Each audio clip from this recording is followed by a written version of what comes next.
সংসারে যে জ্বালায় তা ভাল লাগে না, এমনি আবার লও বেচতেছে। কি কইছস? বউয়ের যে জ্বালা আর ভাল লাগে না। আর এক মোটু আমার ঘরে জন্ম নিছে। আব্বা দেখ কোনা কাম কইরাইছে আমার দিকে। আব্বা ওদের একটু কথা মতো কই না দেন, আমরা আমার সে বসে তাড়াতাড়ি যাইতাম। আমার কামাই খায় আবার আমারই দম দিয়েছে মোটু সেরা। এটা এমনি মোটু সেরা। এই পটটা। আসসালামু আলাইকুম মাস্টার সাহেব, আপনি মিলানো রাখছেন? এলাকার মধ্যে যা কীর্তিকলাপ শুরু করছে তোর ছেলে, নাম জানি কি মোটু না কি একটা মোটু।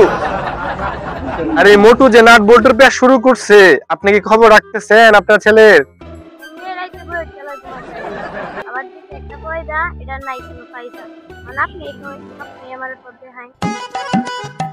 যা অত্যাচার তোরা শুরু করছ, তোর বংশের মর্যাদা বলতে আদৌ কিচ্ছু নাই। যে কলঙ্ক এই সমাজের মধ্যে ছড়ায় ছিটায় রাখছ, বরংস ভাই না বাপ ডাকবা, আমরাই বুঝি। সমাজ থেকে বিদায়। মাস্টার মশাই, সবকিছুর পরেও তাদেরকে একটা সুযোগ দেওয়া উচিত। মাস্টার সাহেব, করিম সাহেব কিন্তু কতটা মন্দ বলেনি, আপনি এটা ভেবে দেখতে পারেন। অবশ্যই ঠিক।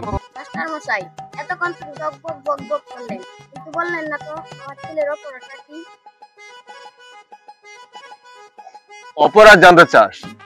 তাও আবার কলঙ্কের, যেখানে কলঙ্কের দাগ লেগে গেছে।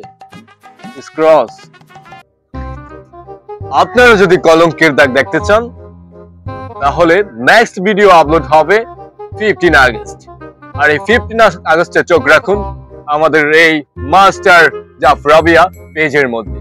আপনাদের সবাইকে স্বাগত। দেখা হচ্ছে 15 আগস্ট।